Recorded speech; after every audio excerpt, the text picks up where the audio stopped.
Que bom que você veio, irmão. Paz do Senhor. Deus abençoe tua vida. Realmente, eu creio que Deus tem um propósito. Creio que é um privilégio a gente poder participar de algumas coisas que Deus está fazendo. Eu tenho falado assim nesses dias que Deus tem tocado uma trombeta e poucas pessoas estão ouvindo essa trombeta. Deus tem falado em um nível um pouco mais alto aí para algumas pessoas e alguns não estão escutando isso. E nós temos hoje uma geração de pessoas que está vivendo à margem daquilo que é o projeto de Deus para a vida deles, porque não estão respondendo ao que Deus está convocando, está chamando, está tocando essa trombeta. E eu creio que quando a gente trabalha nesse perfil, num ministério, num seminário, que tem um propósito de restauração, que tem um propósito de trazer algum tipo de cura, de libertação, de restauração na nossa vida, a trombeta é tocada dentro das igrejas. Algumas pessoas entendem isso, e algumas pessoas respondem a isso. E essas pessoas que dão esse passo de estarem permitindo Deus confrontar, tocar, mexer nas suas feridas, são pessoas que estão alcançando algumas coisas, algumas curas de Deus na vida deles, e estão sendo restaurados. Estão sendo transformados pelo poder da palavra. E eu louvo a Deus pela tua vida, porque você ouviu a trombeta tocando de alguma forma e você respondeu a isso. Você realmente colocou seu coração à disposição do Senhor. E eu louvo a Deus por isso. Se você puder abrir a sua Bíblia aí, João capítulo 14, versículo 18. É um texto bastante conhecido, é um texto que nós temos lido muito aí. E ele diz assim: não vos deixarei órfãos, voltarei para vós outros. Amém? Vamos abrir agora no Salmo 68.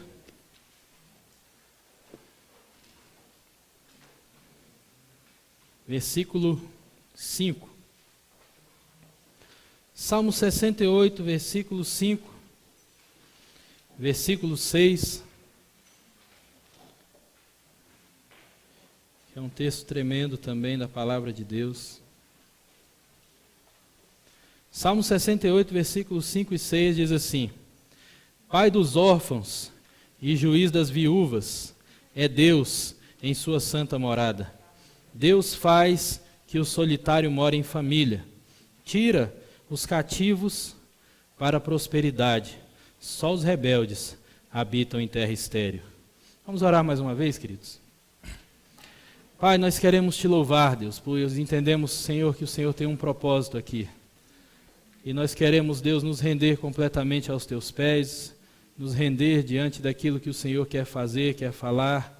Queremos, Pai, te pedir, Deus, que o Senhor realmente leve o nosso pensamento cativo à tua obediência, que toda resistência espiritual e emocional caia por terra, que o Senhor possa, Deus, em nome de Jesus, Pai, tocar em nós nessa noite, Deus.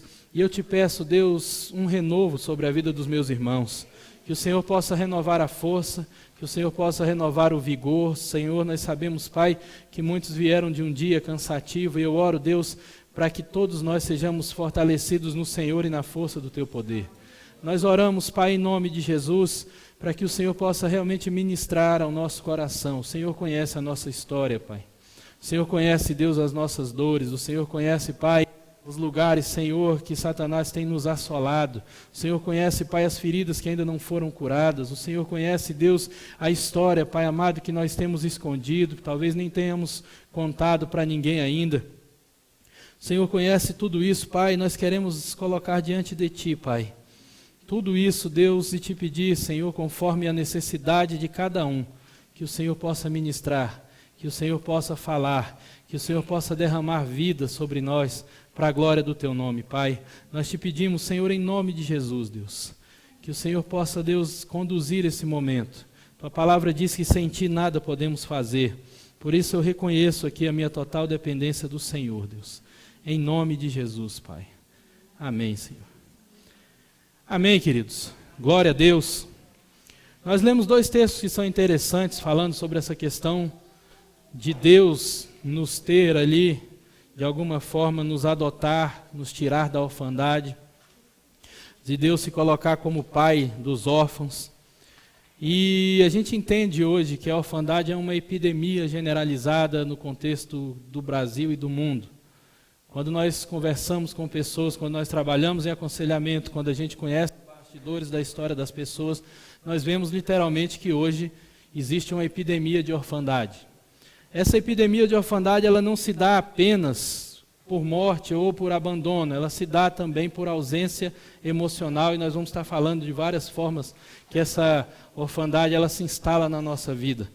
Nós vemos uma coisa muito interessante, para a gente começar do fim, vamos dizer assim, que o propósito do diabo é transformar o ser humano em órfão. Se Deus ele se apresenta, se a gente pode trabalhar com essa dinâmica, se Deus se apresenta como Pai, e é uma coisa interessante isso, nós vamos falar disso no último dia, no domingo, sobre essa paternidade de Deus que restaura a nossa vida, que cura as feridas da orfandade na nossa história. Mas se Deus se apresenta diante de nós, se Deus se apresenta na palavra dele como Pai, você pode ter certeza que o propósito do diabo é que você não conheça essa paternidade. Ele quer inverter isso, ele quer trabalhar de forma inversa. Se o propósito de Deus para a nossa vida é que sejamos filhos, o propósito que Satanás trabalha sobre a nossa vida é para que você seja órfão. Porque a orfandade ela deixa marcas profundas na nossa história. A orfandade ela deixa marcas profundas na nossa realidade. E hoje a gente percebe que muitas pessoas estão carregando essas marcas.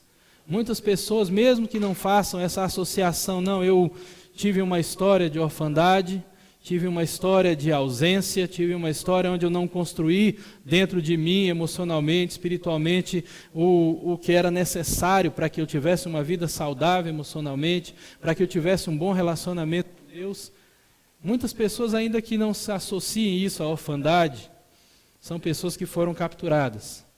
A pior condição da orfandade é a condição espiritual.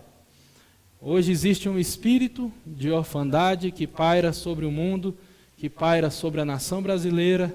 Hoje existe um espírito de orfandade que vem trabalhando para roubar de nós a nossa identidade de filhos.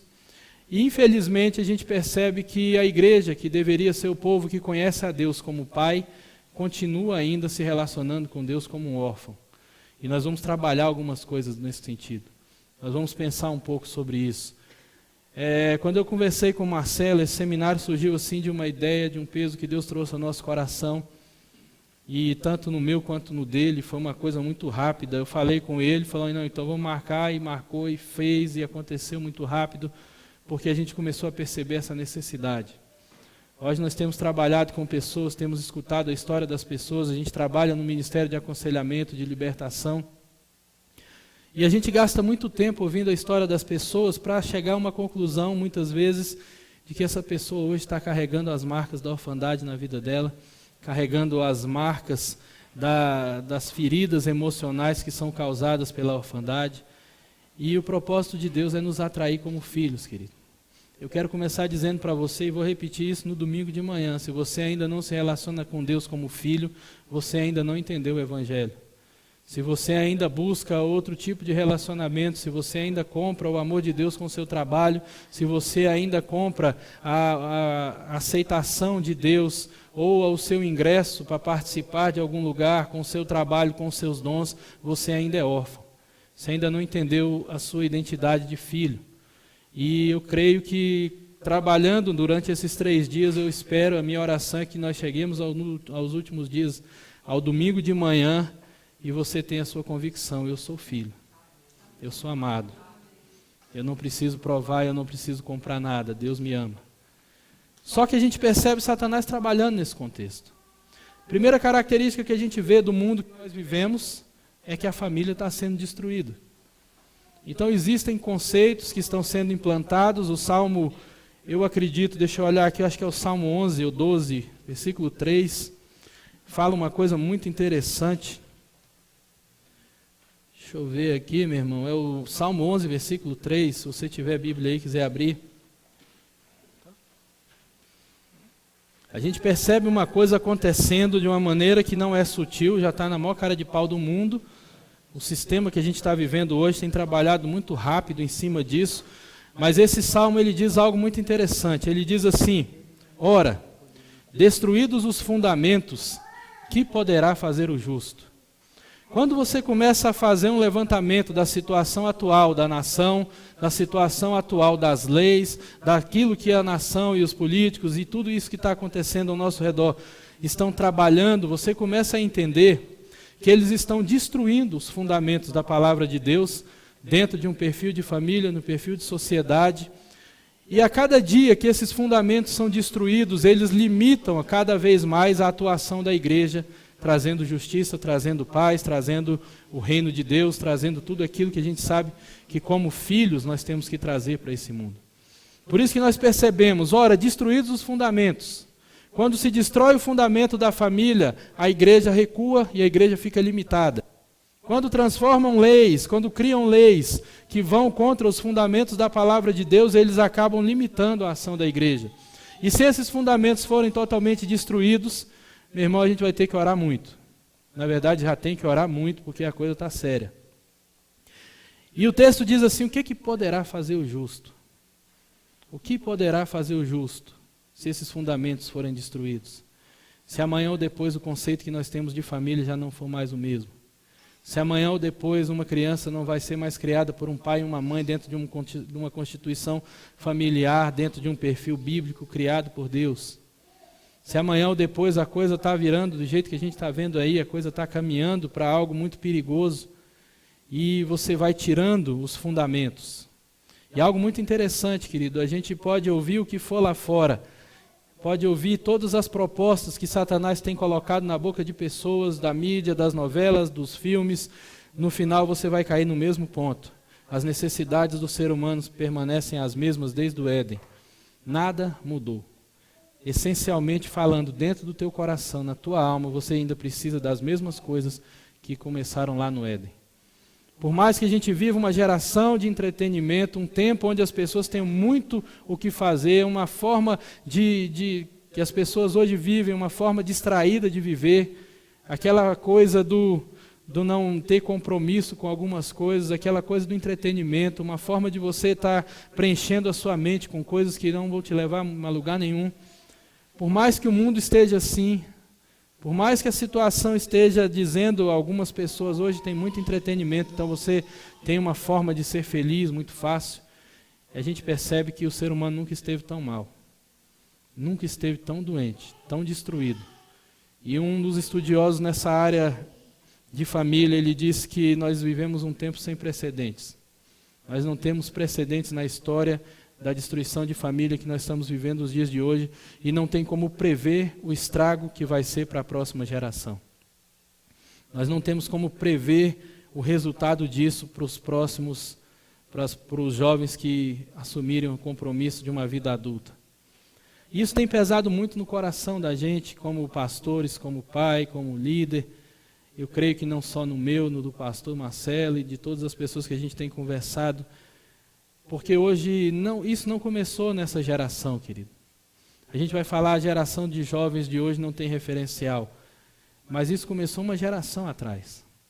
A Bíblia diz que nós somos levantados e o Espírito de Deus nos ungiu, e uma das coisas que lá em Isaías 61 diz, versículo 4, é que nós seríamos pessoas que restauraríamos lugares antigamente assolados de geração em geração.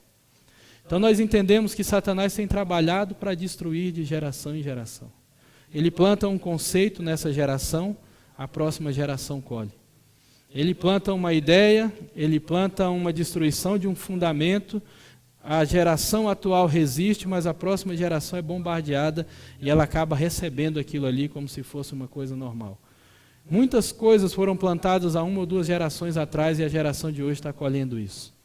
Muitos conceitos e muita destruição de família foi plantada há 1 ou 2 gerações atrás e hoje tem muitos jovens colhendo isso. Então a orfandade ela é uma consequência do sistema e do mundo que a gente vive hoje. A orfandade é um trabalho muito bem feito das trevas nas famílias, na vida, na sociedade como um todo, para prender pessoas na inferioridade, para prender pessoas na mediocridade, para roubar de você a sua vocação, para roubar de você essa visão saudável a respeito de você mesmo, para transformar você no seu maior inimigo. Hoje nós vivemos uma época de uma epidemia de inferioridade. Nós passamos muito tempo se depreciando, nos depreciando. Nós passamos muito tempo criticando a si mesmo. Nós passamos muito tempo deixando de acreditar nos nossos dons e na nossa capacidade. Eu estava hoje na casa de recuperação, conversando com os jovens ali que estão buscando se limpar, se recuperar das drogas, do álcool. E a gente estava falando sobre um tema muito interessante que tem a ver com isso aqui, porque é uma das consequências, talvez uma das consequências extremas da orfandade, que é a autossabotagem, é quando você joga contra você mesmo. Quando você está tão destruído interiormente, quando você não construiu nenhum conceito correto a respeito de si mesmo, por falta de orientação, por falta de dedicação dos seus pais, na sua infância principalmente, que você se torna o seu pior inimigo. Você começa a sabotar a si mesmo, você começa a lutar contra você mesmo. Você começa a olhar para você mesmo e não conseguir enxergar aquilo que Deus está falando. E uma coisa interessante, querido, que a gente fez um exercício, não vamos fazer isso aqui porque não dá, mas eu pedi para eles, eu falei, me fale 3 qualidades que você tem. A reação deles foi começar a rir. Eu falei, qualidade, aonde que tem qualidade aqui, pastor? Falei, vamos ser gente boa, irmão, para andar rápido, tinha uns 20 e poucos jovens ali, homens. Uma qualidade, que você fale uma qualidade que você tem. Que você diga assim, eu sou bom nisso aqui. Eu sei fazer isso aqui. Eu tenho essa qualidade. Irmãos, a gente teve uma experiência interessante, foi pulando, aí esse aqui fala um negocinho, pula 2, fala mais um. Uns falam assim, a única coisa que eu sei fazer é besteira, para não usar os termos que eles usam lá, a única coisa que eu fiz na minha vida toda foi besteira. Uma vez um deles falou assim, o que eu sei fazer hoje é fazer as pessoas sofrerem. A minha especialidade hoje é fazer a minha família sofrer. E de repente você vê uma crise profunda. Será que diante de tudo aquilo, diante de todo o erro, diante de todo o entulho de pecado, de erro, de incidência, de fracasso, diante de tudo aquilo não sobrou nada que presta? Será que tem condições de olhar para si mesmo e dizer, não, pelo menos isso aqui? Teve um deles lá que arriscou falar que era bom de futebol e a galera caiu matando, irmão. Falou, mentira. Eu não sei porque eu não assisti jogando, mas eles gritando, é mentira, isso aí é mentira. Mas a ideia é essa, em que você é bom? Se a gente fosse começar a trabalhar, e a gente vai ter que pensar um pouco nisso, querido, para a gente entender a dimensão do estrago. O que você sabe fazer? Se você fosse pensar na tua vida, você acredita em si mesmo.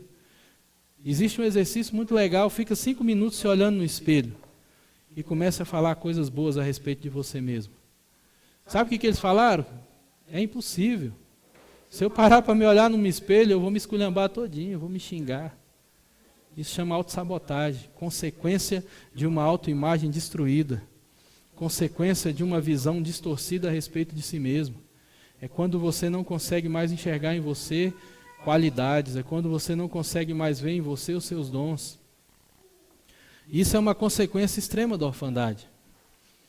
Porque a orfandade, hoje a gente precisa entender isso. Talvez você pense, eu não sou órfão, eu tenho pai e mãe dentro de casa.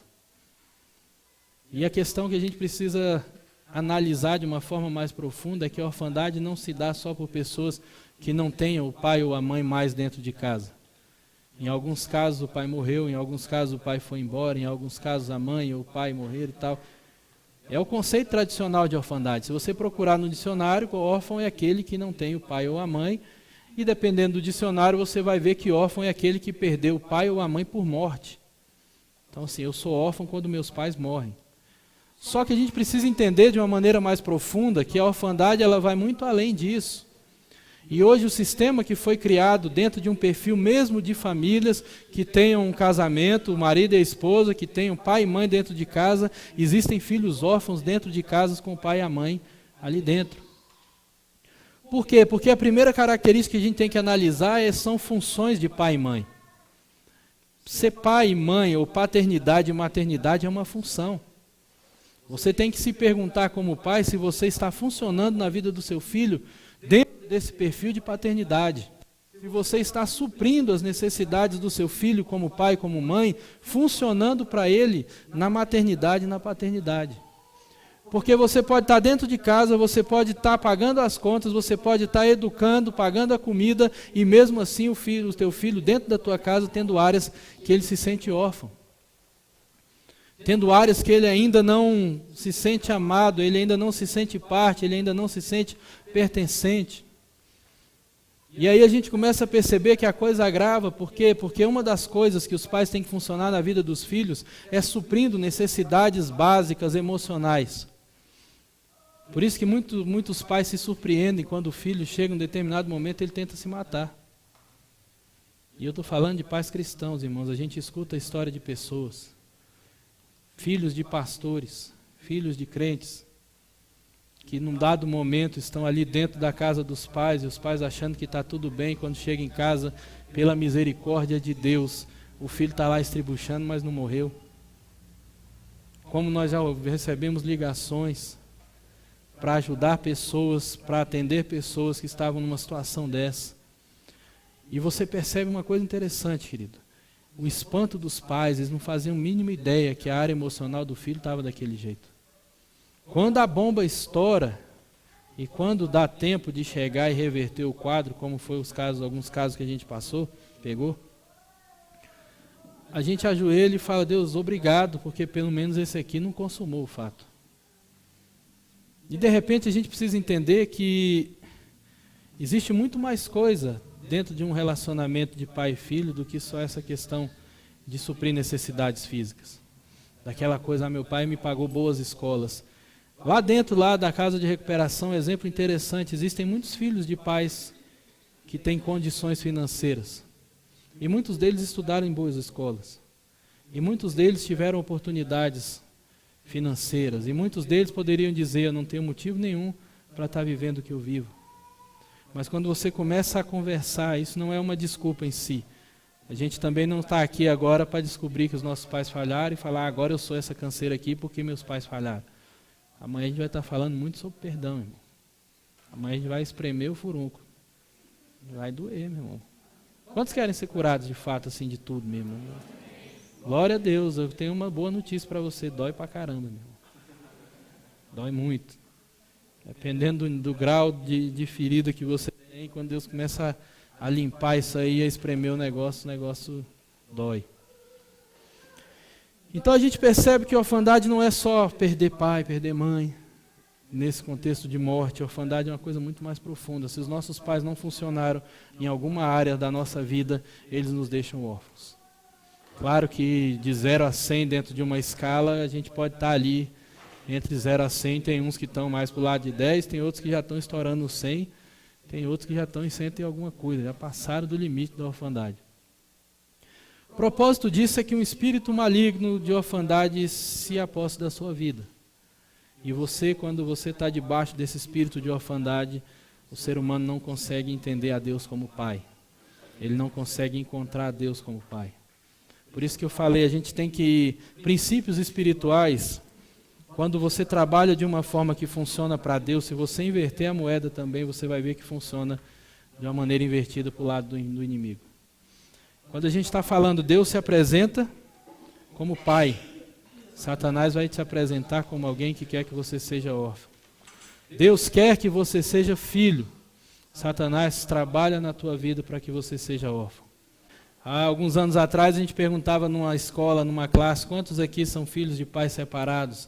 Aí levantaria a mão ali, uns 3 ou 4, uns 5. Hoje, se você perguntar, talvez fique uns 4 ou 5 de mãos abaixadas. Quantos são pais, são filhos de pais separados? Quantos estão vivendo hoje um caos dentro do seu contexto familiar? Quantos estão vivendo, o pessoal lá da casa de recuperação, o pessoal que trabalha com essa questão de recuperação de vício, eles têm uma coisa que eles falam, quando alguém dá um testemunho e eles se identificam, eles falam, identifico. Então eu me identifico com aquilo que está sendo dito. E a gente vê que é uma realidade, ela vai falando, você vê que ela não está falando de uma coisa que para ela está resolvida. Ela não está só cantando uma música, ela traz o peso daquela história sobre a vida dela. E a gente pensa assim, não, o mundo diz assim, cara, se você for bonito, famoso e tiver dinheiro, esses negócios de ferida, de dores, isso passa. E aí eu pergunto, né, uma vez eu mostrei esse vídeo para uma menina, ela falou, gente, mas que mulher linda. A primeira reação da mulher não foi nem um homem, foi uma mulher. Então assim, ela é bonita, deveria ter motivo de acordo com o sistema para não estar preocupada com nada de história de família destruída. Provavelmente tenha dinheiro e é uma pessoa famosa. Então são as 3 coisinhas que o sistema diz assim: se você tem algum problema, se você hoje tem problema porque você não se sente amado, que você não se sente aceito, que você não acredita em si mesmo, se você conseguir, a partir da sua beleza, ou a partir dos seus dons, ou a partir de alguma coisa, conquistar muita riqueza, ter fama, tudo isso vai ser preenchido. E a grande verdade é que não resolve. A grande verdade é que o mundo está pagando, está cobrando um preço muito alto para te amar, para dizer para você que você tem valor. Satanás criou um sistema onde ele tira de você todos os fundamentos que dariam para você um senso de valor saudável, e depois ele fala assim: você tem um problema, você está com uma ferida, eu sei como é que resolve. Aí ele vai falar: cola comigo aqui que eu vou te ensinar como é que funciona. E o pior de tudo não é o miserável vir com as propostas dele, o pior é a gente acreditar. O pior de tudo não é a gente acreditar antes de conhecer a Deus, o pior é a gente se converter e continuar com isso. É você ter toda a oportunidade de se lançar nos braços do teu pai e continuar órfão. É você ter toda uma oportunidade de ser realmente restaurado da sua história e você continuar sendo vítima da sua história. Eu acredito na cura, eu tenho presenciado, tenho compartilhado disso, tenho visto muita gente sendo restaurada por Deus de uma forma tremenda, mas por algum motivo a restauração da nossa alma não vem de forma sobrenatural. Eu vi pouquíssimas pessoas recebendo uma oração de cura e saindo de lá realmente sem nenhuma mágoa, sem nenhum problema. Eu tenho as minhas conclusões, eu tenho o meu entendimento, eu acredito que Deus não faça isso de maneira instantânea e sobrenatural, porque Ele estaria tirando de você a oportunidade de amadurecer, de trabalhar a tua história, de crescer com aquilo, de aprender e de ser um canal de vida na vida dos outros amanhã. Então lá em 2 Coríntios 1:3, acho que é 2 Coríntios, vamos confirmar, irmãos, que os irmãos aqui é examinador da Escritura, né? Fala besteira aí, o trem tá... Deixa eu ver se é em 2, é isso mesmo. E eu acredito nesse propósito de 2 Coríntios 1, a partir do versículo 3, para a nossa vida. Quando você cria coragem, ao invés de fugir da sua história, ao invés de culpar as pessoas que te feriram, ao invés de você ficar refém da sua história, você trabalha a sua história, por mais doloroso que seja. Por mais difícil que seja admitir, por mais difícil que seja voltar em algumas lembranças da sua história, você conseguir trabalhar isso, você tem essa oportunidade. O texto diz assim: bendito seja o Deus e Pai do nosso Senhor Jesus Cristo, o Pai de misericórdias e Deus de toda consolação. É Ele que nos conforta em toda a nossa tribulação, para podermos consolar os que estiverem em qualquer angústia, com a consolação com que nós mesmos somos contemplados por Deus.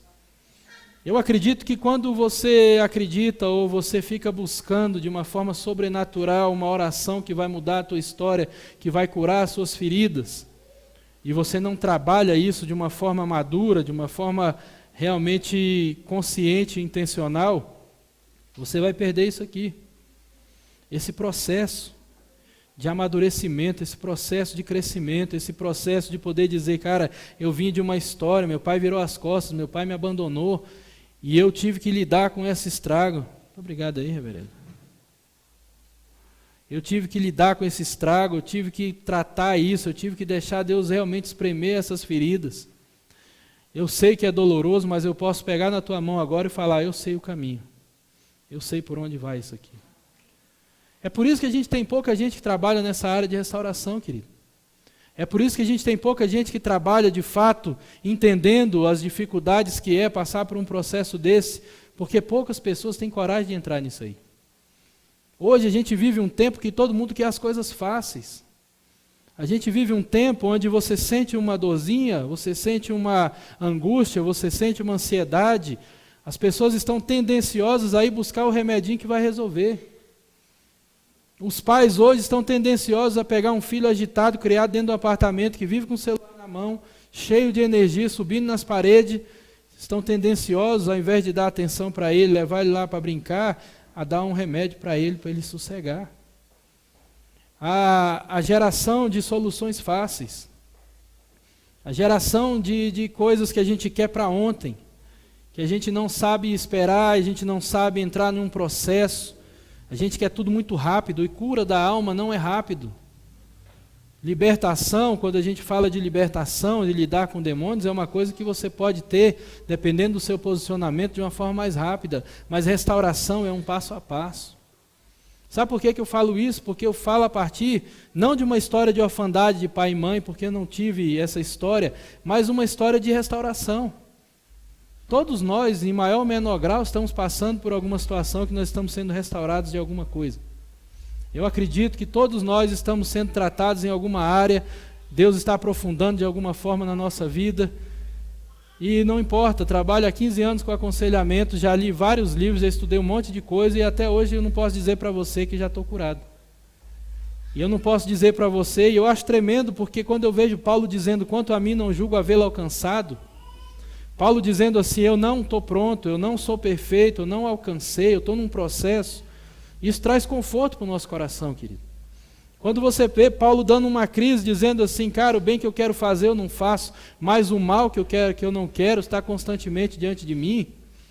E você vê Paulo lidando com a humanidade dele de uma forma sincera, não criando uma espiritualidade, uma coisa que não existe, mas olhando para ele e falando, cara, tem coisa em mim que me incomoda. E a gente precisa entender isso para a gente começar a ser restaurado. Não é fácil. Não vai ser com uma oração ou duas, você vai ter que enfrentar a tua história. Você vai ter que lamentar a sua dor, você vai ter que lamentar a sua perda. Você vai ter que ter coragem de olhar para a história da tua família e reconhecer, cara, foi destruída, eu perdi. Se meu pai tivesse ficado em casa, teria sido uma coisa, com a ausência dele eu sofri isso, isso e isso. E não adianta varrer debaixo do tapete, querido. Não adianta fingir que não aconteceu, não adianta pegar o evangelho e jogar por cima. A Bíblia fala de se despir do velho homem. Se você não tratar a sua história e jogar fora esse velho homem, você vai jogar o evangelho por cima e não vai resolver.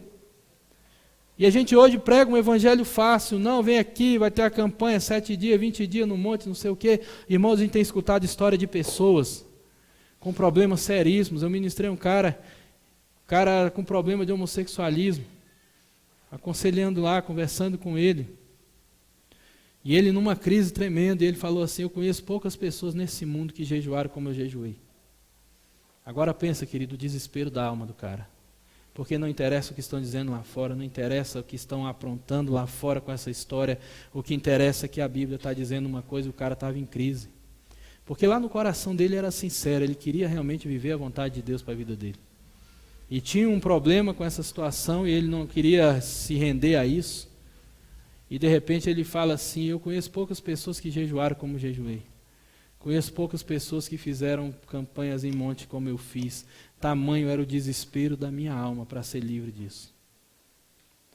E de repente alguém chega para ele e fala, não é fácil. Trabalhar uma história de orfandade é fácil. As pessoas não têm dimensão no estrago que é a ausência de pai na vida de um filho. Quando a gente fala de orfandade, 90% da orfandade do ser humano hoje está relacionada à figura de pai, a figura paterna. A primeira autoridade que você vai lidar na sua vida é com o seu pai. O pai ele funciona na vida de um filho exercendo 3 funções, ou 4, se a gente fosse colocar a identidade. A primeira é te dar direção. Eu não vou colocar por ordem, porque eu não faço a mínima ideia, todas elas estão ali funcionando dentro de um perfil muito bem entrelaçado, mas uma delas é te dar direção, a outra é estabelecer limites, a terceira é estabelecer proteção, te dar segurança, proteção, e a outra, a quarta, que talvez seja uma das mais profundas, é afirmar a tua identidade. E quando você fala de identidade, você fala de um todo, você não está falando só do seu nome, só de ser homem ou mulher, está falando dos seus dons, da sua vocação, daquilo que você é bom, te dando direção. Todo mundo que cresce sem a figura do pai dentro de casa, meu irmão, ou com um pai ausente emocionalmente, vai crescer com um problema sério, com regras e limites e figura de autoridade. Aí vem um movimento feminista e transforma o homem do dia de hoje num banana. Como eu vi uma mulher falando, uma feminista, que foi feminista nos anos 60 e hoje ela luta contra o feminismo, esqueci o nome dessa mulher, saiu uma reportagem dela, eu acho que na Veja, na Isto É. E essa mulher falando assim, as mulheres criaram um sistema que transforma o homem em uma coisa que elas não querem. Porque é um homem que não tem autoridade, é um homem que não tem expressão, É um homem que não exerce a sua função, o seu papel, não funciona dentro da família, dentro de um perfil saudável. E aí a gente vê muitos filhos se espelhando na mãe, porque a mãe dentro de casa é o perfil da pessoa forte, é o perfil da pessoa decidida. Então ela que resolve, lá em casa quem manda é minha mãe. Hoje isso é normal, meu irmão. Um homem totalmente apagado por um sistema, um homem apagado dentro de casa, quando ele não é colocado para fora de fato, por conta de um monte de coisa. E de repente você vê o filho crescendo sem a presença do pai, para o homem e para a mulher, um estrago profundo. As pessoas não têm dimensão do estrago que é quando um pai sai de dentro de casa e sai da sua função paterna na vida de um filho. Muita gente hoje vive uma vida sem direção, perdida, começando sem terminar. Hoje é uma crise profunda, muitas pessoas estão vivendo esse ciclo de começar e não terminar nada que fazem. São pessoas que não têm direção, chegam numa determinada idade, que deveriam estar conversando com seu pai, buscando conselho, e não tem ninguém para conversar e não tem ninguém para orientar. Aí tem que fazer uma faculdade, tem que encarar o mercado de trabalho, tem que aprender a se relacionar com mulheres e com homens, sem referencial nenhum. Totalmente órfão, perdido, sem referencial, sem saber onde buscar. Aí o Satanás vem com seus esqueminhas furados e apresenta o grande ícone da mídia. O referencial é esse cara. Aí todo mundo vai atrás. E aí vai, seja num motivo ou no outro, e corta o cabelo igual e faz igual, e você pega que tipo de referencial a mídia tem apresentado para os jovens hoje, e você vê, eles não são referência de nada. Não são referência para nada.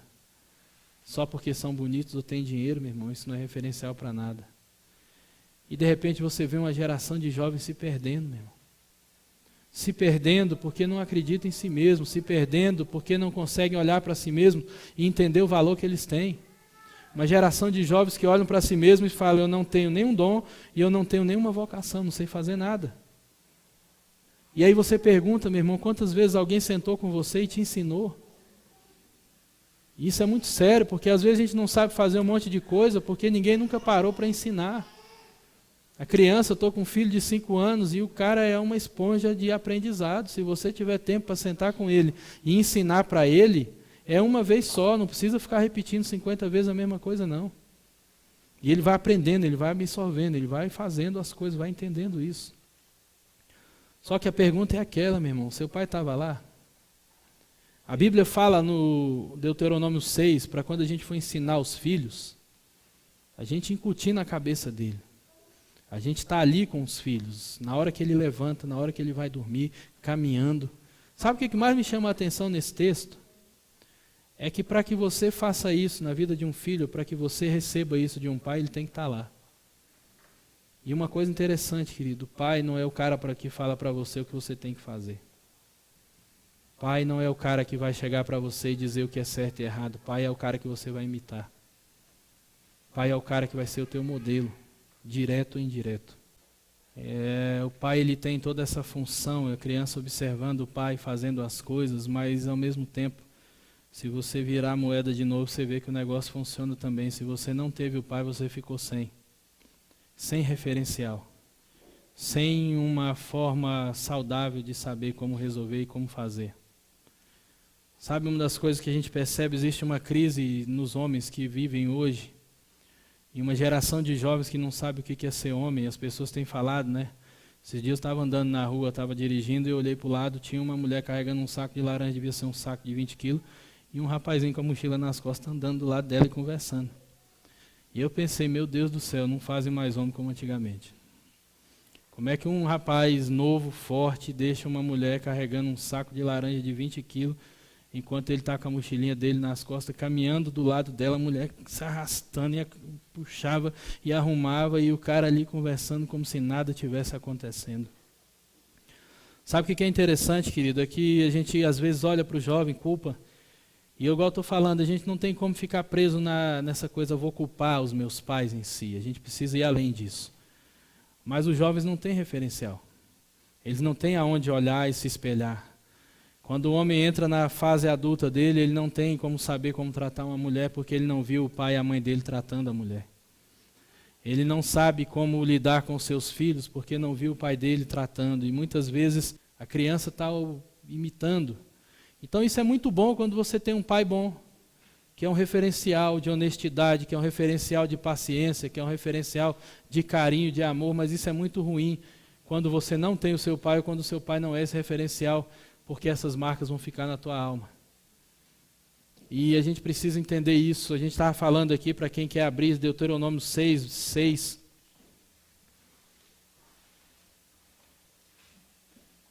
A partir do versículo 6 diz assim: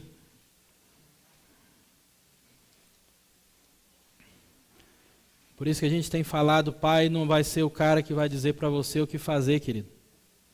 Pai vai ser o cara que você vai copiar direto ou indiretamente. Consciente ou de forma inconsciente. Sabendo ou não, você vai copiar o modelo dele. Se teu pai fugia dos problemas, você vai aprender a fugir.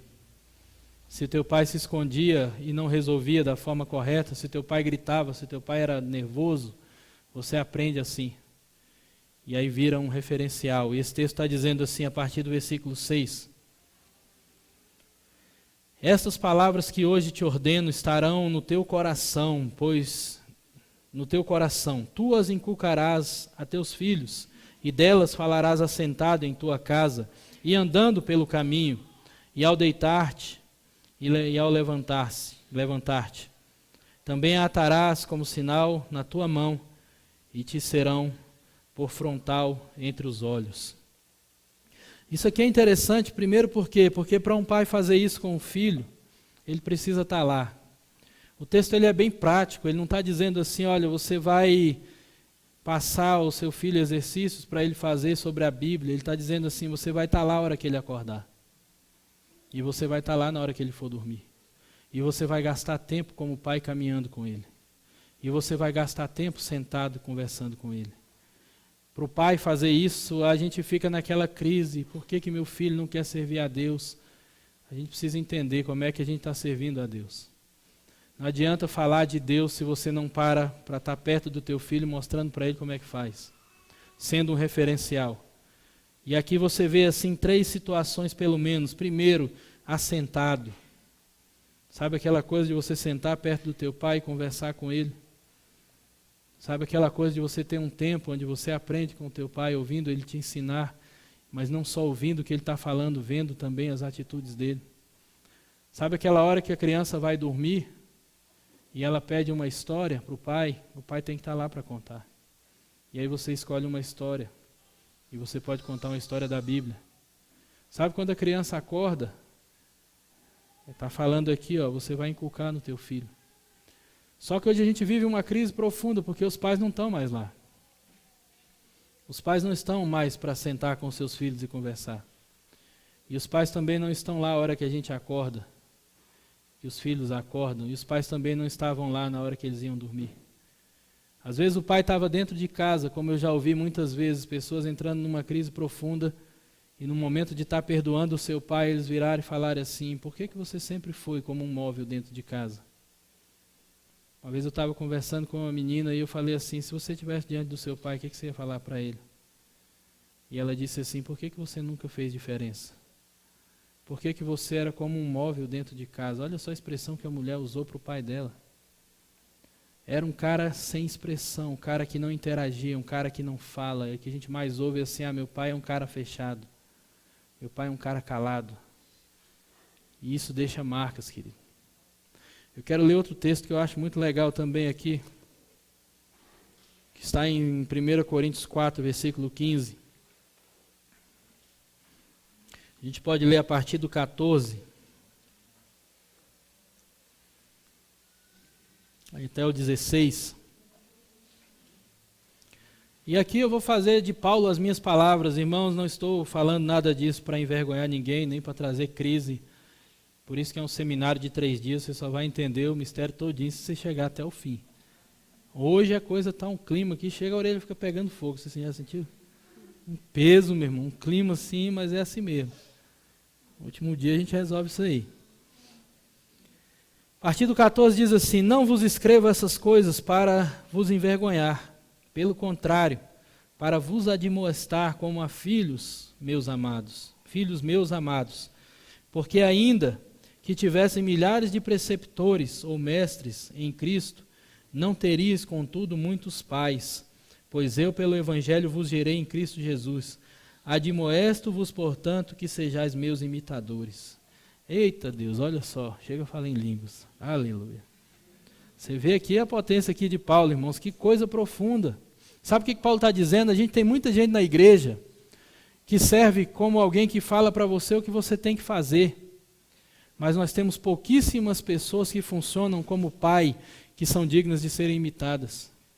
E Paulo está dizendo assim, eu não estou falando para vocês só como mestre, porque ainda que exista milhares de preceptores, milhares de mestres, muitas pessoas ensinando, eu estou aqui num referencial como pai, porque eu vos gerei em Cristo. E aí ele termina dizendo uma coisa que é um tapa na cara com luva de pelica, como diz o velho deitado, né? É um tapa na cara daqueles que dizem assim, olha, não olhe para mim, olhe para Cristo, porque o homem é pecador. A Bíblia está dizendo o seguinte, Paulo está falando assim, sede meus imitadores. Paulo está dizendo, dentro da minha limitação humana, eu sou digno de ser imitado como um pai. E a gente vê hoje, meu irmão, a gente está cheio de preceptores, a gente está cheio de mestres. Todo mundo dizendo para a gente como que tem que viver o Evangelho, mas pouca gente vivendo de fato ao ponto de ser digna de ser imitada. De você olhar para aquela pessoa e falar, não, eu vou imitar aquele cara ali. Eu quero aquela pessoa como referencial para a minha vida. Porque Paulo está falando isso, existe uma diferença entre dizer o que é certo e errado e você viver e ser um exemplo daquilo. E a gente tem muita gente hoje com um discurso de muita moralidade e pouca vida. E aqui é um desafio, principalmente para aqueles que estão hoje já numa outra fase, de ser esse referencial. Quando a gente olha para isso, querido, a gente tem que entender isso. O pai é o cara que a gente vai imitar. Pai é o cara que vai afirmar para você a sua identidade. Pai é o cara que vai chegar para você e vai afirmar você como ser humano, a sua sexualidade, vai afirmar você nos seus dons, na sua capacidade, na sua beleza. Quando a gente cresce sem pai, isso gera um buraco emocional profundo. Quando a gente cresce órfão, e eu tenho falado uma coisa que é uma coisa interessante, baseado naquilo que a gente escuta. Pior do que crescer sem pai é crescer com a mãe azeda. Pior do que não ter a presença do pai é a mãe que fica ser uma pessoa terrível. Porque tem muita mãe, tem muita mulher que não está resolvida emocionalmente e descarrega sobre os seus filhos os seus traumas, as suas feridas, gerando conceitos. E de repente você vê muitas mulheres hoje, muitas jovens que não casaram porque um dia a mãe teve um casamento destruído e incutiu na cabeça dela que homem não presta, que homem tudo é vagabundo, que homem tudo é adúltero. E a menina recua e fala, eu não quero saber desse bicho, um homem na minha vida, de jeito nenhum. Só problema. E de repente você está presa num conceito, acreditando que vai acontecer com você a mesma coisa que aconteceu na sua mãe, com a sua mãe. Você percebe uma coisa, querido, eu sugiro isso para quem quiser, a gente tem um site, se você quiser, entre no site, baixe um livro chamado Sempre a Menininha do Papai, é um livro tremendo e ele vai mostrar para as mulheres de uma forma bem profunda o estrago que é a ausência de um pai na vida de um filho, de uma filha. Existe um outro livro chamado De Menino a Homem, e ele é muito bom também, só que esse aí não tem PDF porque não está esgotado, então você pode comprar. E ele vai falar desse estrago que é a ausência de pai na vida de um filho, a ausência de referencial. E você vai ver que muita coisa tem relação direta. E a gente começa a pensar, não, mas eu tive pai e mãe dentro de casa. Você vai perceber uma coisa, querida, a orfandade ela é muito mais profunda. Quando os nossos pais não funcionam na nossa vida como deveriam funcionar, eles nos deixam lacunas. Eles deixam conceitos, eles vão plantando rejeição, vão plantando abandono, vão plantando medo. Filhos que não tiveram a presença do pai para trazer segurança para ele. Eu não sei se você já viu uma criança perto do pai dela. Não interessa se o cara tem 2 metros ou tem 1,5 metro. Para ela, o cara é o cara, meu irmão. Quando o menino está perto do pai dele, ele não está preocupado. Ele sabe que tem alguém ali que vai proteger. Aí a gente vive hoje uma crise, uma síndrome de pânico o tempo todo. Pessoas com medo de tudo. Porque não tiveram alguém que protegeu de fato. E aquele alguém transformou o mundo, por mais perverso e cruel que seja, um mundo num ambiente seguro, que a gente pode explorar com segurança. E aí a gente acaba vivendo retraído, com medo, e daqui a pouco estoura isso aí na síndrome do pânico. Pessoas com um sentimento profundo de solidão, de não pertencer a nada. Nós temos necessidades que precisam ser supridas. Mulheres que não importam a beleza que tenham, se acham as mulheres mais feias do mundo. Mulheres que não importam as qualidades que tenham, são pessoas que estão presas numa inferioridade profunda. Por quê? Porque não tiveram a figura do pai para afirmar a sua beleza. As pessoas às vezes pensam, como é que eu protejo minha filha das investidas do mundo lá fora? Como é que eu protejo a minha filha emocionalmente, sexualmente, de toda essa investida maligna? As pessoas dizem que aqui no Brasil tudo acaba em pizza, irmão, aqui acaba em sexo. Nós vivemos numa cultura sexualizada, que erotiza a carência do ser humano, que vai pegar as carências que o seu pai e sua mãe deixaram dentro de você e vai transformar isso em coisa erotizada, vontade de ter relação. Aí sabe o que acontece? Um jovem cresce sem a presença do pai, e ele cresce sem toque, ele cresce sem convívio com um homem, e ele cresce com carência afetiva masculina. E aí sabe o que acontece? Ele vai e começa a acreditar a partir de um sistema de que ele é homossexual, que ele é gay, que ele é isso e aquilo, porque ele gosta de ser abraçado por homens. E Satanás, muito sagaz, ele pega uma cultura, ele pega uma herança, ele pega um contexto espiritual e transforma essa carência afetiva em necessidade sexual. Aí o cara pensa assim, não, eu gosto de ser abraçado por homens. Aí eu pergunto, você teve o seu pai para te abraçar quando você era criança? Você foi tocado, você rolou no tapete com seu pai brincando de lutinha com ele? Menino da idade do meu filho, 5 anos, ele tem uma necessidade tremenda de contato físico, saudável. Ser tocado, abraçar, subir nas costas, medir força. Ele está suprindo a sua necessidade de ser tocado por um homem. Suprindo da forma saudável. Botar um filho no colo, beijar o menino, abraçar ele, falar, filho, eu te amo, você é lindo como pai, como homem. O menino precisa ouvir isso. Sabe por quê? Porque amanhã ou depois ele não vai ter essa carência, ele não vai ser aquela coisa de ser atraído para ser abraçado por homens. Numa cultura onde a gente vive hoje totalmente sexualizada e invertida, onde os fundamentos de Deus estão sendo destruídos. Então o cara vai hoje, meu irmão, eu vi até o Cláudio Duarte falando uma coisa que eu achei muito interessante. Ele falou assim, né, sobre o homossexualismo. Antigamente era proibido, era abominável. Hoje é aceito, amanhã vai ser obrigatório. Aí vira um negócio terrível.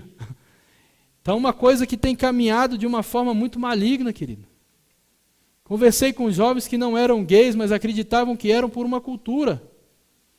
A única coisa que eles tinham era carência afetiva masculina, por ausência de pai. E eles estavam ali sendo bombardeados por uma mídia, sendo bombardeados por amigo de escola, sendo bombardeados por um monte de coisa que está acontecendo no sistema onde a gente vive. E eles acreditando, sou gay, e de repente você olha, meu irmão, o cara não tem de nada disso. A questão não é essa, a questão são as carências que estão dentro de nós. Aí a menina cresce sem a presença do pai para dizer para ela o quanto ela é linda.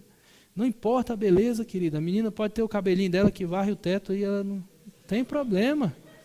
Se o paizão chega ali marcando aquela presença, falando, filha, que cabelo lindo. Dá um beijo e fala, filha, você é linda, uma princesa. Não interessa que aparência ela tem, ela vai crescer acreditando, eu sou linda. Porque meu pai falou isso. Sabe o que é interessante quando você não tem um homem para afirmar a sua beleza, moça? Você fica carente de afirmação, de elogio.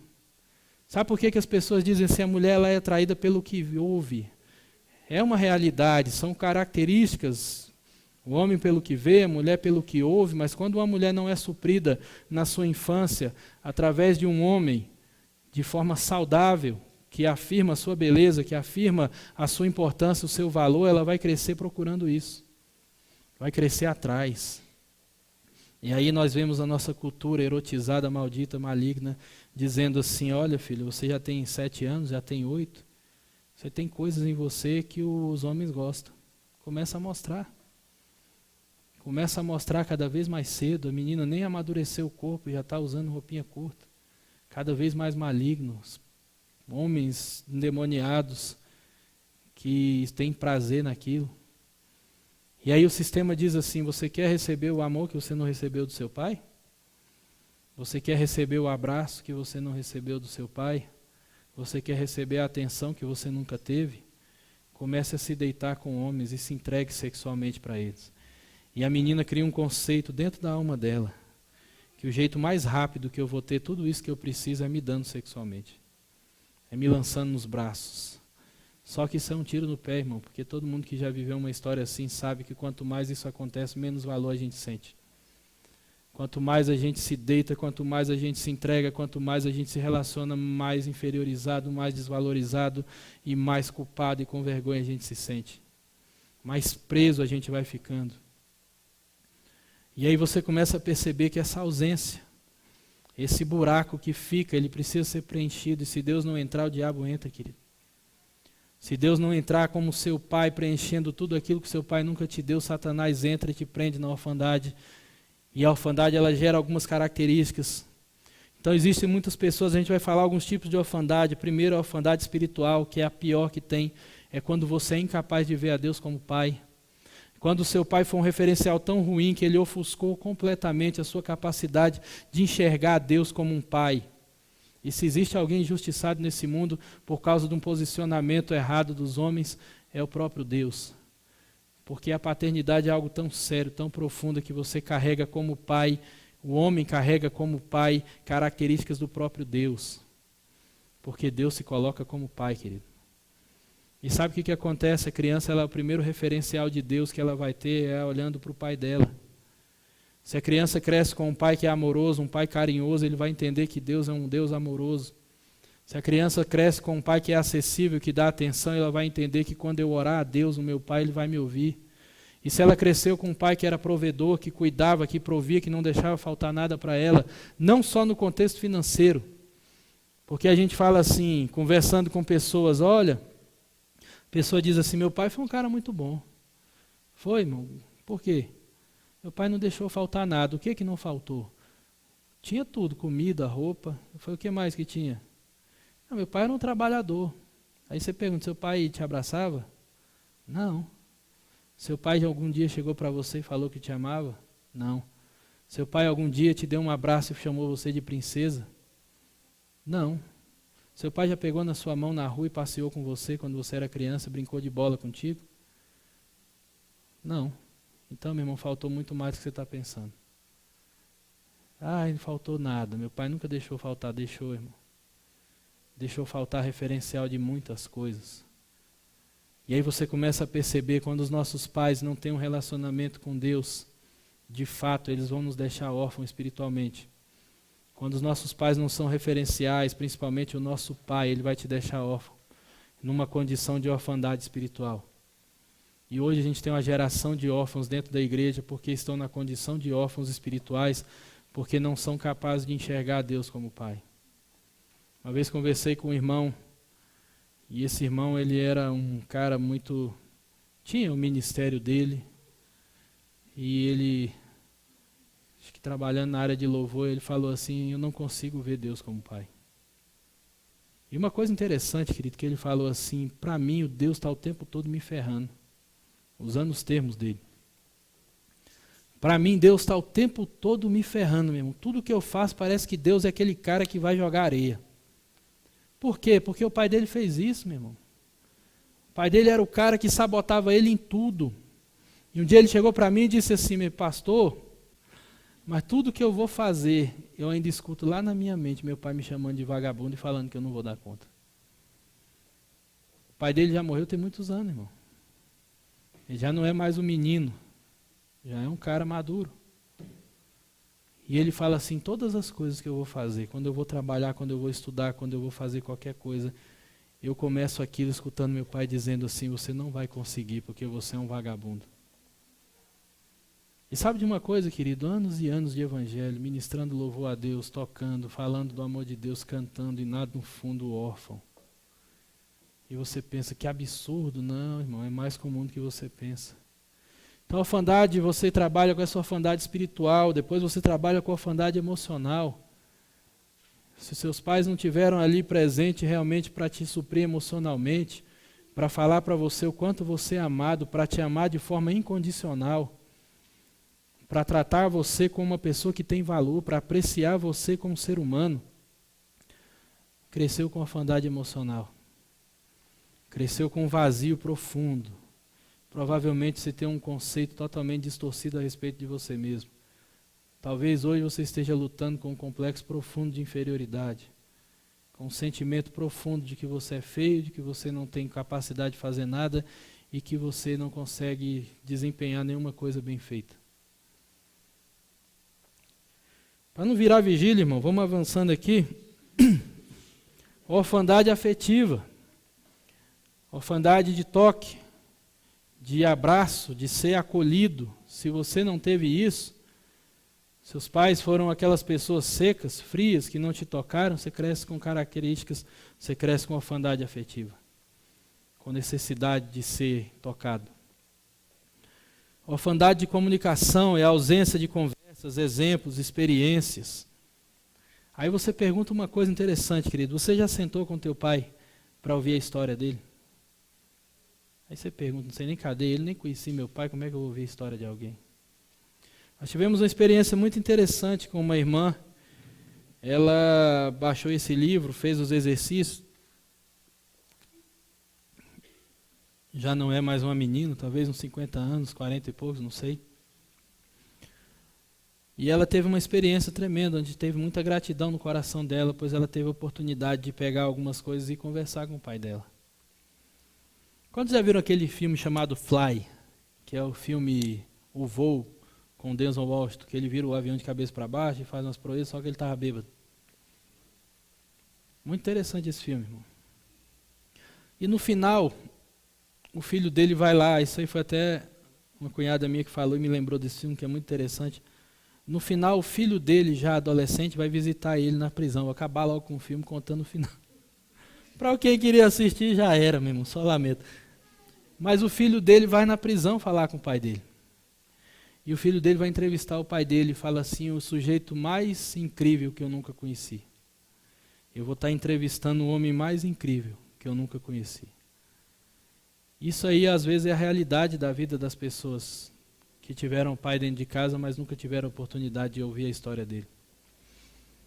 E uma coisa interessante que a gente vê assim, as pessoas, essa irmã estava contando a história dela, teve a oportunidade, ela voltou muito maravilhada, ela disse assim, olha pastor, eu tive a oportunidade de conhecer uma pessoa que eu não sabia que existia.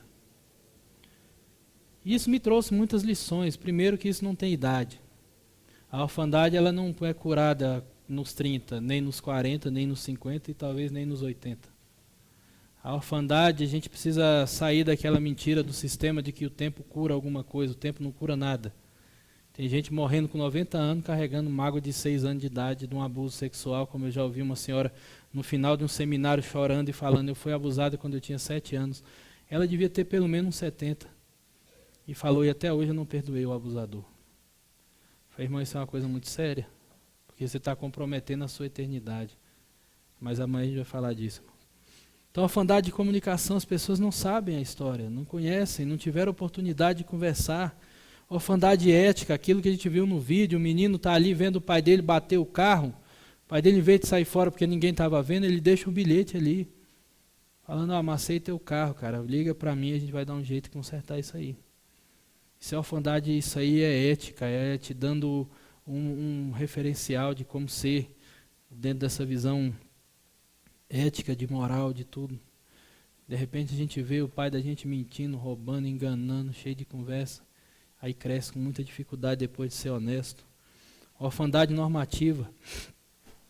Isso é muito interessante porque quando a gente cresce ser órfão de pai, a gente tem dificuldade de lidar com leis, com regras e com figura de autoridade.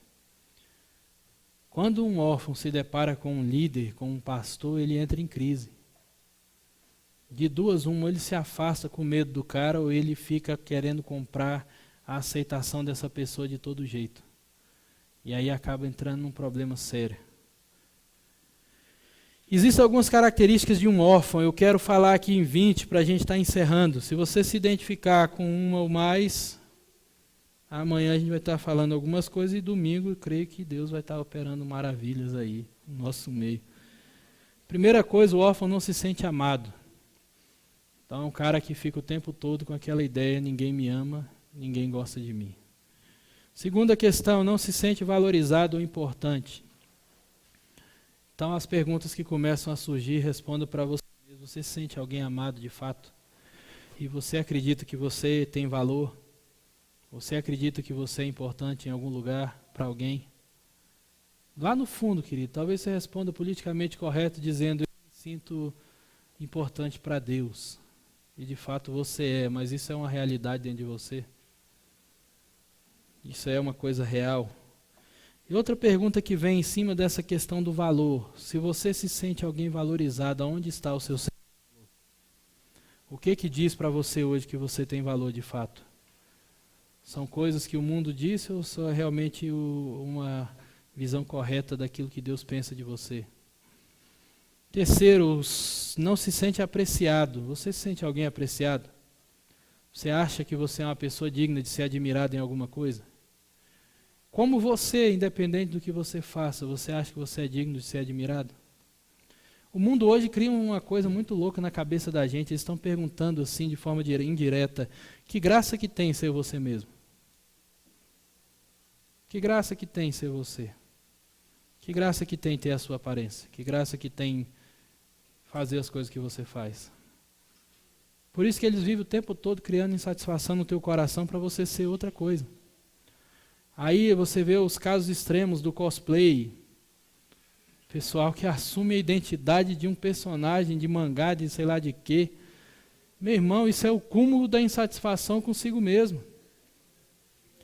Chegar a um nível tão profundo de rejeição a si mesmo que eu quero ser outra coisa. Totalmente diferente. Sabe qual é a boa notícia? Para alguns boa, para outros horrível. Você não vai ser outra coisa a não ser você mesmo. Ou você resolve com você ou você está enrolado, meu irmão. A vida vai ser cruel. Não tem como ser outra coisa a não ser o que você de fato é.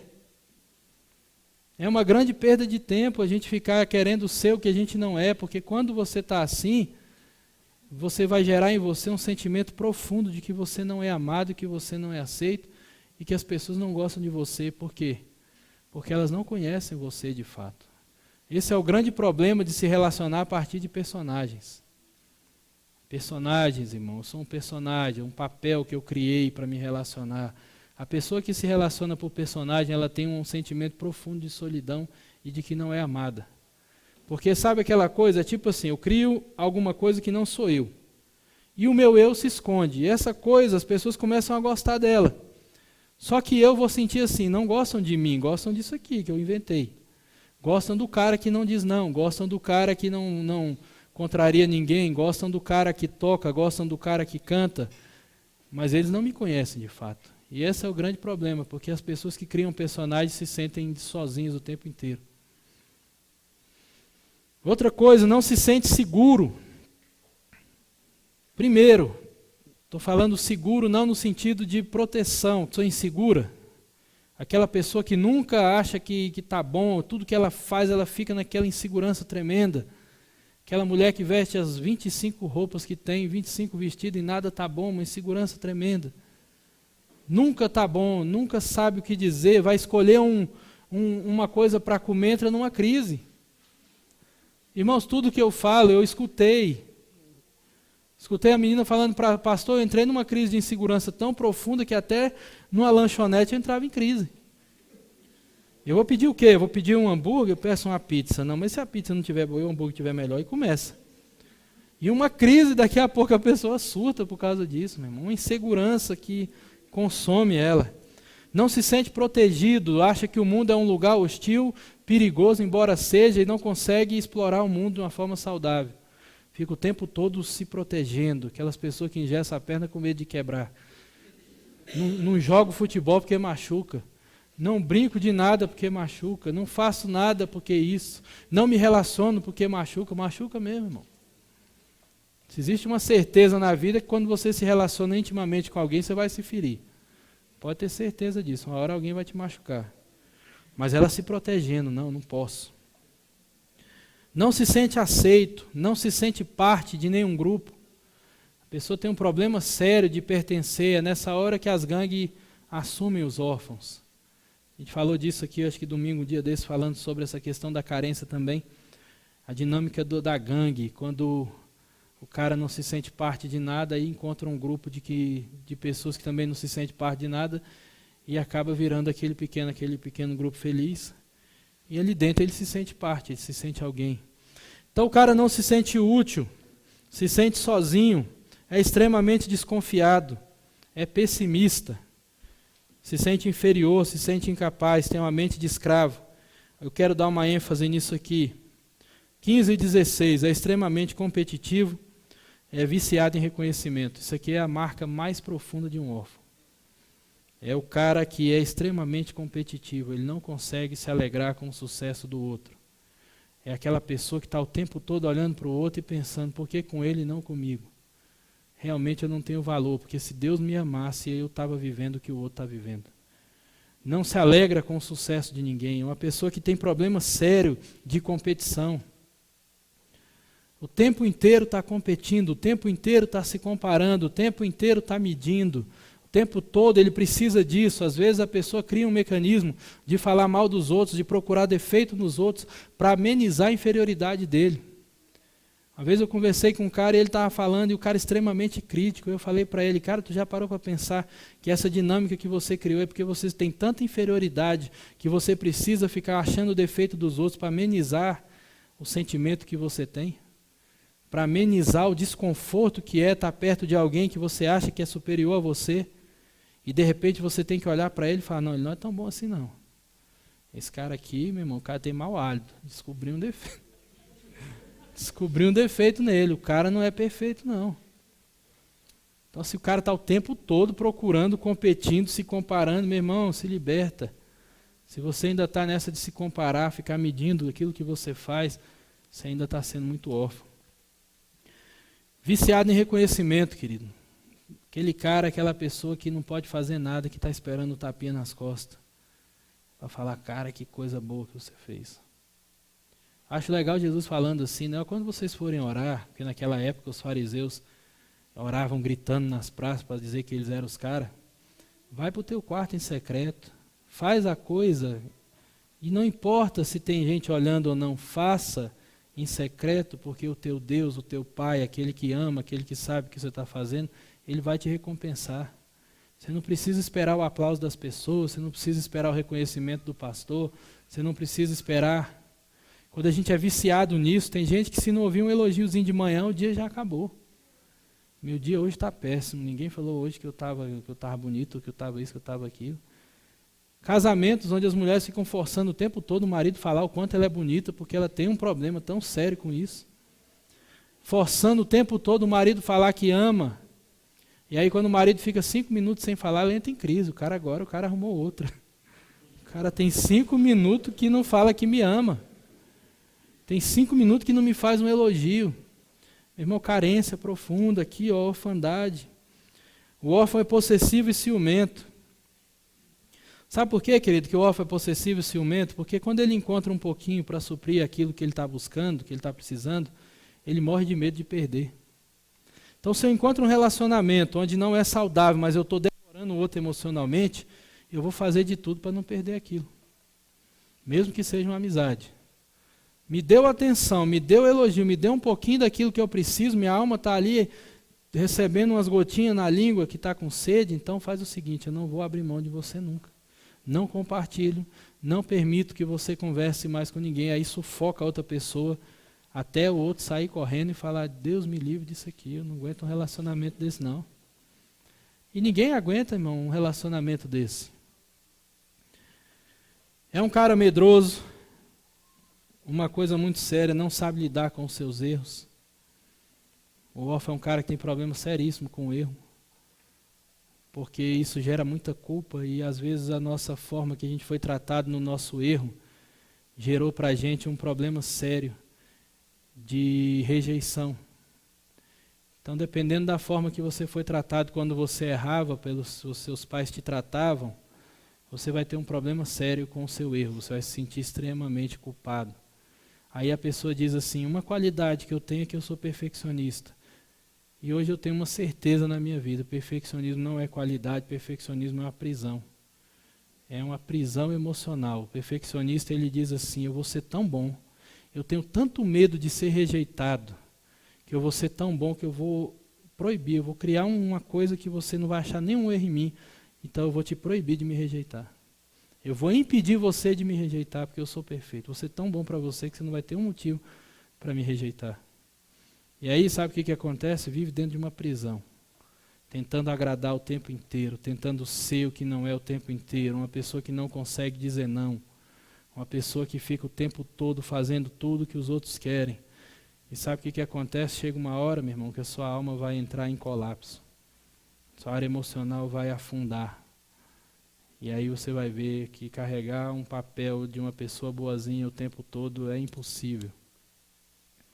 E alguém um dia disse assim, qualquer pessoa, se duas pessoas se relacionam e concordam com tudo o tempo inteiro, um dos dois está mentindo. Um dos dois está se anulando. Um dos dois é órfão. Tu já viu aquele cara que chega perto de você e fica o tempo todo, tudo que você pede o cara faz, tudo que nunca tem dificuldade para nada. Principalmente quando ele tem você como um referencial. Quando ele, em vez de se afastar pela orfandade, ele quer a sua aprovação. Às vezes a gente vê isso, querido, a coisa mais chata que tem é essas pessoas que ficam manipulando situações. O último ponto é que o órfão é manipulador. Então ele cria situações para que você faça aquilo que ele quer que você faça. Ele força uma situação para que você faça um elogio. Ele força uma coisa para que você tenha, de alguma forma, demonstre apreciação, admiração. Então ele manipula coisas. E quando a gente está assim, a gente transfere todas essas características para Deus. A maior gravidade, o maior problema da orfandade é porque a gente fica órfão espiritualmente do nosso Deus, que é o nosso Pai. E aí a gente olha e se a gente ficou órfão, e esses sentimentos estão inundando nosso coração, a gente entende porque muita gente hoje dentro da igreja, por mais que tenha tempo de evangelho, vão dizer assim, eu não me sinto amado. E por mais que Deus diga assim, você nunca está só, eu vou estar sempre com você, as pessoas têm um sentimento profundo de solidão. E por mais que a Bíblia diga que nós somos um corpo, que você faz parte desse corpo, você vai se sentir sempre alguém excluído que não faz parte. Sempre achando, eu não pertenço, eu não faço parte. E aí, meu irmão, fica difícil. É praticamente impossível viver o evangelho dentro de um perfil de orfandade. Praticamente impossível. O evangelho se torna um fardo. O evangelho se torna um peso. O Deus amoroso, o Deus Pai da Bíblia, ele se torna um carrasco. E se você teve orfandade daquelas 6 áreas que a gente falou, se você não teve conversa com seus pais, provavelmente você tem uma dificuldade tremenda de orar. Se você não teve a afeição dos seus pais, você talvez acredite que Deus seja um cara muito frio. Se o seu pai, sua mãe, o seu pai principalmente não foi provedor, provavelmente você acredita que Deus também não é confiável e não tem como esperar que Deus seja um Deus que vai prover na tua vida. E aí você vê que todas essas marcas vão sendo transferidas para o seu relacionamento com Deus. Se você teve um pai carrasco, um pai que te punia, um pai que não te perdoava, você talvez tenha problema seríssimo com o seu erro e acha que Deus está o tempo todo com raiva de você, querendo pegar um pedaço de pau e quebrar na sua cabeça. Uma vez eu ouvi um cara falando uma coisa interessante, tem muita gente que pensa que Deus é tipo aquele guarda do Detran escondido atrás da placa mesmo. Sabe aquela coisa, o cara está ali escondido, daqui a pouco você pega o celular para atender, o cara pula de trás, peguei, ó a multa. É como se Deus estivesse o tempo todo querendo te pegar no pulo, meu irmão. E a gente fica com esse conceito, que Deus é aquele cara que eu tenho que ter medo, que Deus é um cara... E o que Deus está querendo de nós, de fato, é que a gente conheça Deus, conheça Ele como Pai. E é bom a gente identificar, se você se identificou com essas coisas que a gente falou, se você olhou para a tua vida e identificou essas áreas, se você viu esses vídeos e se identificou com alguma história, é importante você começar a pensar nisso. Você precisa sair dessa condição de órfão. Vamos orar, irmãos? Amanhã a gente vai estar falando de como a gente derruba essas barreiras entre nós e Deus como Pai. No domingo a gente vai estar falando sobre a paternidade de Deus que cura a orfandade. E a gente vai estar orando pelas pessoas, trabalhando com a emancipação, trabalhando uma oração que Deus ele realmente preencha essas lacunas da nossa alma que os nossos pais deixaram, esses buracos, amém? Vamos ficar de pé, irmão, se você puder.